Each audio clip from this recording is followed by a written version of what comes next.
बेटा उस पर जो इल्जामात लगे हैं अगर वो सच्चे हैं तो जो चाहे सुलूक करो, लेकिन अगर इल्जामात झूठे निकले तो तुम अपने आप से नजरें नहीं मिला पाओगे। काश काश वो इल्जाम झूठे होते। मुझे मौका दोगे कि मैं वो इल्जाम झूठे साबित करूं? हर बात उसके खिलाफ है, हर इल्जाम का सबूत है मामू जान। सफाई का एक मौका तो देना चाहिए। क्या सफाई पेश करेंगे आप? और कैसे करेंगे बताएं जरा। जिस नंबर पर हदीका ने कॉल कर कर हानिया पर चोरी का इल्जाम लगाया है वो नंबर मुझे दे दो।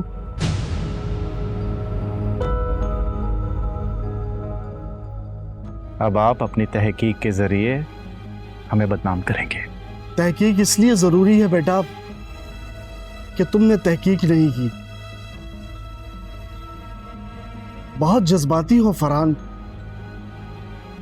एकदम से तलाक का कह दिया। हम लड़की वाले हैं बेटा, ये लफ्ज हमारे लिए जलजले का झटका है। मैं वादा करता हूं बेटा, अगर वो इल्जाम सच्चे साबित हो गए तो तुम्हें पूरा इख्तियार होगा कि तुम उससे जो चाहे सजा दो। और मैं ये भी वादा करता हूं बेटा,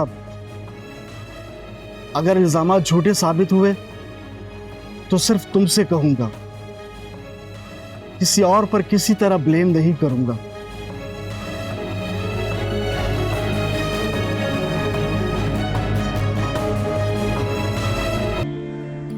अरे अंकल, आप बिल्कुल परेशान ना हो, आपके दामाद और उसकी पूरी फैमिली का दिमाग ठिकाने पे आ जाएगा।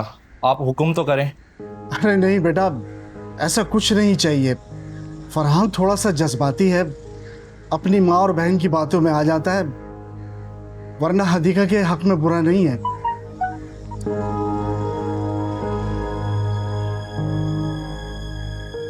लीजिए, डिटेल्स भी आ गई। ओ, डिटेल में तो कुछ भी नहीं आ रहा। क्या मतलब?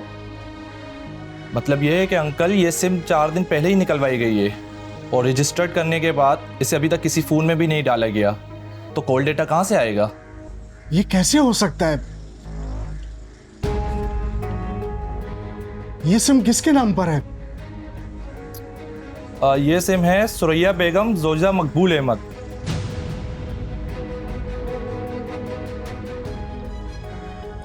इसका एड्रेस मिल सकता है? हाँ, ये तो सुरैया है, वो रिश्ते करवाने वाली सुरैया जिसने हदीका और फरहान का रिश्ता करवाया था। क्या? इसका मतलब है कि उनका झूठ पकड़ा गया सलमान भाई। अब मैं बताता हूँ क्या करना चाहिए। आप सुरैया के खिलाफ रिपोर्ट लिखवाएं, बाकी मुझ पे छोड़ दें, फिर देखें तमाशा। और बच्चियों का पता होता है कि वो क्या कर सकती हैं क्या नहीं कर सकती, लिहाजा जैसे ही उस पर इल्जामात लगे तो मैंने उसी वक्त फैसला कर लिया था कि मैं इन इल्जामात को गलत साबित करूंगा। तुम कहोगे तो ताबीज वाला मामला भी हल हो जाएगा और नेकलेस वाला मामला भी गलत साबित हो जाएगा, मगर शायद अब उसकी जरूरत नहीं है। मैं बहुत शर्मिंदा हूँ मामू जान। अब अगर ये सारी सिचुएशन मैं तुम्हारे हवाले कर दूं तो तुम पता है क्या करोगे? सब कुछ अपनी माँ को जाकर बता दोगे, क्योंकि तुम ऐसे ही हो। कोई भी सास अपनी बहू के सामने अपनी इंसल्ट बर्दाश्त नहीं कर सकती। उस वक्त तो वो तुम्हारे सामने शर्मिंदा हो जाएगी, मगर बाद में वो हदीका को नुकसान देने के लिए तरह तरह के बहाने सोचेगी, उसको तकलीफें पहुंचाएगी। अभी अगर मैं ये बता दूं कि हदीका को तेज बुखार क्यों हुआ था तो पता नहीं तुम क्या कर बैठोगे। इसलिए बेटा, हदीका को समझने की कोशिश करो। वो सुल्ताना भाभी के दिल को अपने लिए साफ करना चाहती है, कोई शिकवा कोई शिकायत नहीं करती। उसकी हर बात को उल्टा पुल्टा करके तुम्हारे सामने पेश किया जाता है और तुम हर बात पे यकीन करके हदीका को तनकीद का निशाना बनाते हो। वैसे आपको क्या लगता है मुझे अब क्या करना चाहिए? ये हदीका से पूछो। अब वो चाहे तो तुम्हें आसानी से घर छोड़ने पर मजबूर कर सकती है, तुमसे अलग घर की डिमांड कर सकती है, लेकिन वो ऐसा नहीं चाहती।